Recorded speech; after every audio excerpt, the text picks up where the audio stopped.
కోడి గాని కోడి పకోడీ మీరనుకున్నట్లు ఉల్లిపాయ పకోడీ, బంగాళదుంప పకోడీ, చికెన్ పకోడీ, గట్టి పకోడీ కాదు.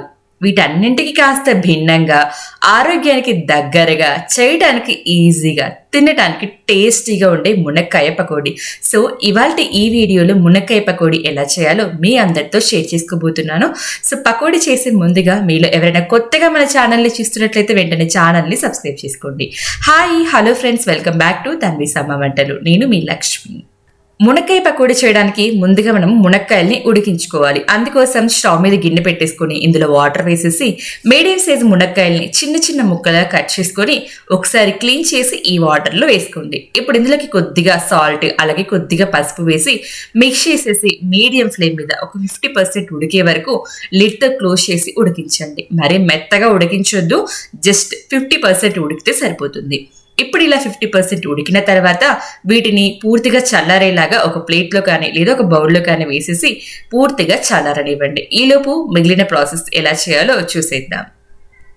పకోడా చేయడం కోసం ఒక మిక్సింగ్ బౌల్ తీసుకొని ఇందులోకి 1 కప్పు శనగపిండి, ఈ కప్పుతోనే సగం కప్పు బియ్యం పిండి, ఏదైనా 1 కప్పు తీసుకోండి, 1 కప్పుతో మెజర్ చేసుకోండి. 1 కప్పు శనగపిండి, 1/2 కప్పు బియ్యం పిండి, 1 కప్పు ఉల్లిపాయ తరుగు, ఉల్లిపాయలు బాగా సన్నగా తరుక్కోండి. 1 కప్పు మునగాకు కూడా నీట్గా క్లీన్ చేసుకొని వేసుకోండి. అలాగే కొంచెం అంత కొత్తిమీర, కొంచెం అంత కరివేపాకు, మీరు తినే కారాన్ని బట్టి పచ్చిమిర్చి. ఇందులో రెడ్ చిల్లీ పౌడర్ కూడా వేస్తాం కాబట్టి మీరు తినే కారాన్ని బట్టి వేసుకోండి. 1 టీ స్పూన్ జీలకర్ర, 1 టీ స్పూన్ వాము పౌడర్ కానీ లేదా వామును కానీ క్రష్ చేసుకుని వేసుకోండి. 4 లేదా 5 వెల్లుల్లి రెబ్బలు, అలాగే మీరు తీసుకున్న క్వాంటిటీని బట్టి రుచికి సరిపడా సాల్ట్, అలాగే మీరు తినే కారాన్ని బట్టి కాశ్మీరీ రెడ్ చిల్లీ పౌడర్, అది లేకపోతే నార్మల్ రెడ్ చిల్లీ పౌడర్ని వేసుకోండి. ఉడికించుకొని పూర్తిగా చల్లారించిన ఈ మునక్కాయలను వీడియోలో చూపిస్తున్నట్టు చాక్తో ఇలా కట్ చేసి ఉడికించుకున్న ఈ గుజ్జు మొత్తాన్ని కూడా ఒక బౌల్లోకి తీసుకోవాలి.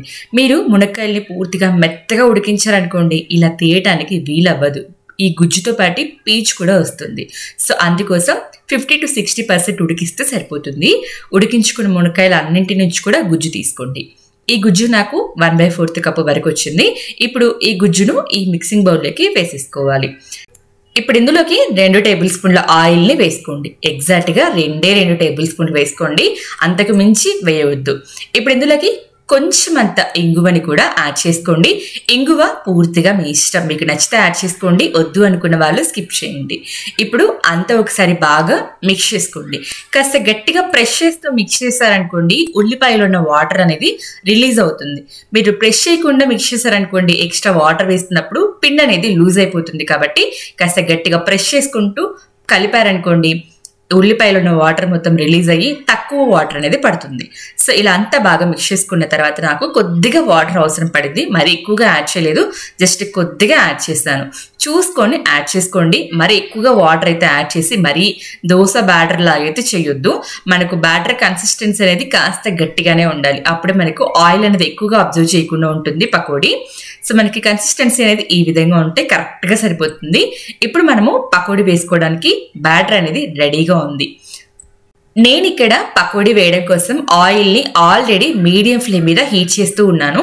సో ఆయిల్ అయితే చక్కగా హీట్ ఎక్కిపోయింది. ఇప్పుడు మనం ఇందులోకి చిన్న చిన్న పకోడీలు వేసుకోవాలి. మరి పెద్ద పెద్దవిగా వేసారనుకోండి, లోపల పచ్చిగా ఉండిపోతుంది.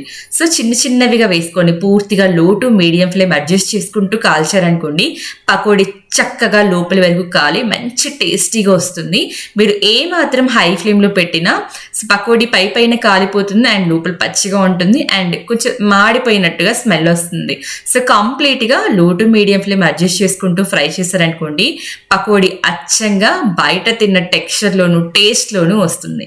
ఇక్కడ మీకు ఇంకొక డౌట్ రావచ్చు, మునగాకు వేశారు కదా చేదుగా ఉంటుందేమో అనేసి. అసలు ఆ టెన్షన్ అవసరం లేదు, చాలా టేస్టీగా ఉంటుంది. ఇన్ఫ్యాక్ట్ రెగ్యులర్గా తిన్న పకోడీ కన్నా కూడా చాలా టేస్టీగా ఉంటుంది. అండ్ ఈ తరం పిల్లలు ఆకుకూరలు ఇవన్నీ తినరు కాబట్టి ఇలా తప్పకుండా ట్రై చేయండి, ఆరోగ్యానికి చాలా మంచిది. సో వేసిన వెంటనే కాకుండా 1 నిమిషం పాటు కాలనిచ్చి మధ్యలో మిక్స్ చేసుకుంటూ ఇలా చక్కటి రంగు వచ్చే వరకు కాల్చుకోండి. ఇప్పుడు మనము ఈ పకోడీని ఏదైనా సాస్తో కానీ లేదా ఇలా డైరెక్ట్గా తిన్నా కూడా చాలా టేస్టీగా ఉంటుంది. నేను చెప్పినట్టుగా లో టు మీడియం ఫ్లేమ్ అడ్జస్ట్ చేసుకుంటూ పకోడీ కాల్చారనుకోండి, ఈ రంగులో సూపర్ టేస్టీగా వస్తుంది పకోడీ. సో తప్పకుండా మీరు ఈ పకోడీని ఇదే విధంగా ఫ్రై చేసుకోండి. అప్పుడు ఆయిల్ అనేది ఎక్కువగా అబ్జర్వ్ చేయదు అండ్ పర్ఫెక్ట్ కలర్ కానీ టెక్స్చర్ కానీ పర్ఫెక్ట్గా వస్తుంది అనమాట. సో చూడండి ఎంత యమ్మీగా ఉన్నాయో, చూడగానే తినేయాలి అన్నంత యమ్మీగా ఉన్నాయి. టేస్ట్ అయితే నెక్స్ట్ లెవెల్లో ఉంది. ఇలా చేసిన ఈ మునక్కాయ పకోడీ 2 రోజుల పాటు పెట్టుకున్నా కూడా ఏ మాత్రం పాడవదు. పైన క్రిస్పీగా మధ్య మధ్యలో బాగా చక్కగా వేగిన ఉల్లిపాయ తగులుతూ తింటూ ఉంటే ఆహా అమృతంలా ఉంటుంది అనుకోండి. ఈ పకోడీ రెసిపీ మీకు నచ్చినట్లయితే తప్పకుండా మీరు ట్రై చేయండి. చూడండి చక్కగా లోపలి వరకు పచ్చిపిండి లేకుండా పర్ఫెక్ట్గా వేగింది కదా. నచ్చితే తప్పకుండా ట్రై చేయండి. మీకు ఎలా కుదిరిందో నాతో కమెంట్ సెక్షన్ ద్వారా తెలియచేయండి. అలాగే ఫ్రెండ్స్ అండ్ ఫ్యామిలీ మెంబర్స్కి షేర్ చేయడం మాత్రం మర్చిపోవద్దు. మంచి వీడియోతో మళ్ళీ కలుద్దాం.